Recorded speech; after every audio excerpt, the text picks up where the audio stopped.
Assalamualaikum, saya Nazira Satrina akan mempresentasikan tugas kontrol emisi saya tentang penentuan skenario pengelolaan sampah Kota Semarang dari hulu ke hilir dan faktor emisinya. Untuk gambaran umum dari Kota Semarang ini, Kota Semarang memiliki luas wilayah 373,38 meter persegi dengan jumlah penduduk 1,65 juta jiwa. Dan terdapat 4 cakupan pelayanan UPT, di mana UPT terluas yaitu di UPT 3 dan untuk UPT dengan kepadatan penduduk tertinggi yaitu di UPT 1.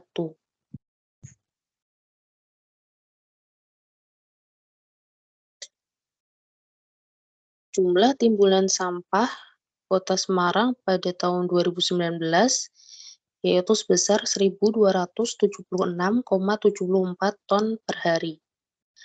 Dengan komposisi sampah di sumbernya ini 48,41%-nya organik, plastik 26,05%, kertasnya 9,72%, 8,88% logam, dan 6 sisanya lain-lain.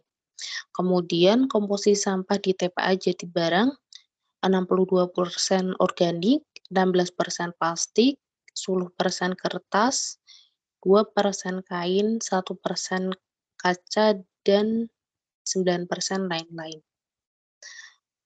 Sedangkan sumber timbulan sampahnya ini terbesar yaitu dari lain-lain dan rumah tangga.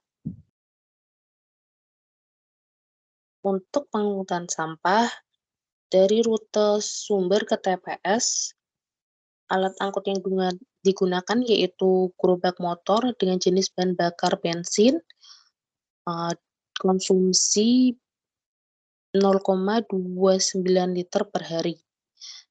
Sedangkan dari TPS ke TPA menggunakan truk arm roll dengan jenis bahan bakar solar dan konsumsi solar 28 liter per hari.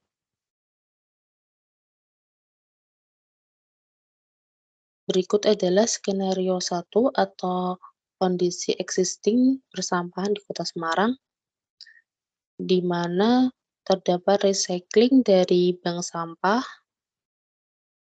informal sektor, dan pusat daur ulang. Kemudian terdapat TPS 3R yang mengolah 10,15%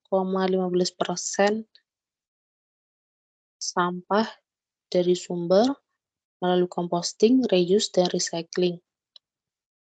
Terdapat insinerasi mandiri sebesar 0,3995%, kemudian 74,7% sampah dari sumber ini masuk ke TPA. Dan di TPA diolah melalui composting 38,35% dan recycling dari informal sektor sebesar 1,278%. Untuk 12,34% timbulan ini tidak terlayani, sehingga dihasilkan 40,67%-nya akan ditimbun di landfill. Untuk emisi yang dihasilkan dari tiap sektor yaitu pertama composting menghasilkan karbon dioksida, metana, nitrous oxide, dan NH3, di mana yang termasuk dari emisi GHG yaitu metana dan nitrous oxide karena CO2-nya merupakan CO2 biogenik. Kemudian dari transportasi dihasilkan karbon dioksida, karbon monoksida, hidrokarbon, SOx, NOx, H2O, nitrogen, dan partikulat matter. Di mana emisi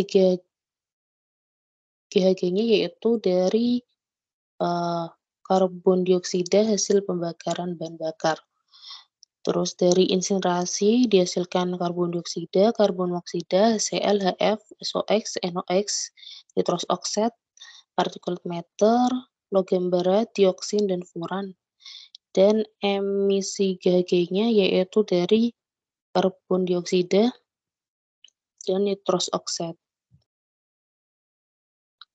Sementara dari open burning dan littering-nya dihasilkan emisi gas berupa karbon dioksida, metana, nitrous oxide, NO2, non-metal organic volatil organic compound, H2S, hidrokarbon, dan PM. Dengan emisi GHG-nya yaitu CO2, metana, dan nitrous oxide. Kemudian dari alat transportasi berbahan bakar solar mengemisikan gas karbon dioksida, air, nitrogen, oksigen, karbon monoksida, hidrokarbon, SO2, particulate matter, dan NOx. Yang termasuk gas rumah kaca yaitu karbon dioksida dari pembakaran solar. Dan dari landfill dihasilkan emisi metana, nitrous oxide, karbon dioksida, karbon monoksida, non-metan organic compound, NH3, hidrogen, H2S, dan oksigen dengan emisi GHG-nya yaitu metana dan nitrous oxide. Untuk skenario 2 yaitu dengan peningkatan thermal, terdapat peningkatan pada recycling dan composting di luar TPA. Kemudian untuk pelayanan persampahannya 100% terlayani, di mana sampah yang masuk ke TPS sejumlah 73,28%, dan 1,28%-nya diolah secara recycling oleh informal sektor yang ada di TPA, dan 72%-nya diolah secara insinerasi.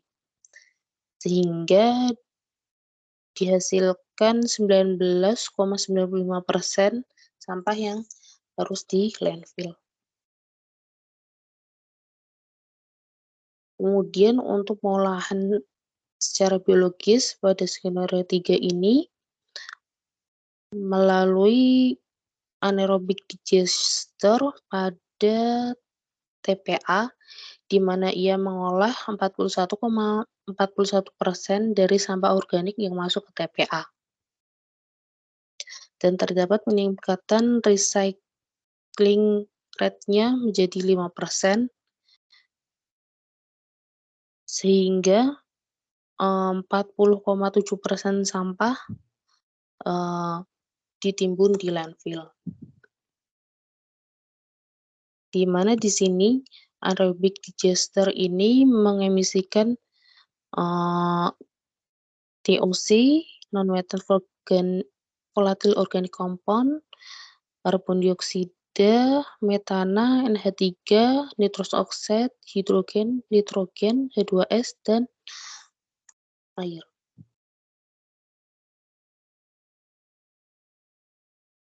Berikut adalah faktor emisi dari insinerasi, open dumping, dan recycling, di mana pada recycling ini terdapat pengurangan GHG.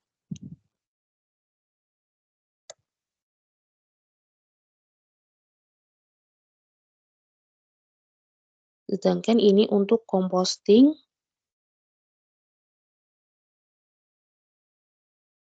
dan anaerobic digestion.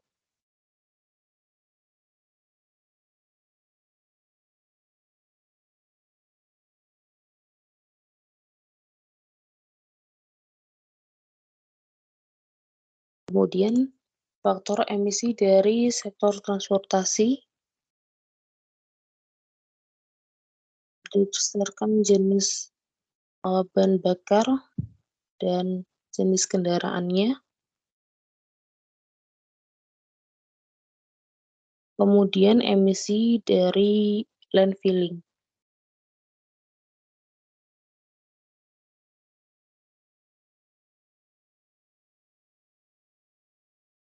Sekian presentasi dari saya, terima kasih atas waktunya.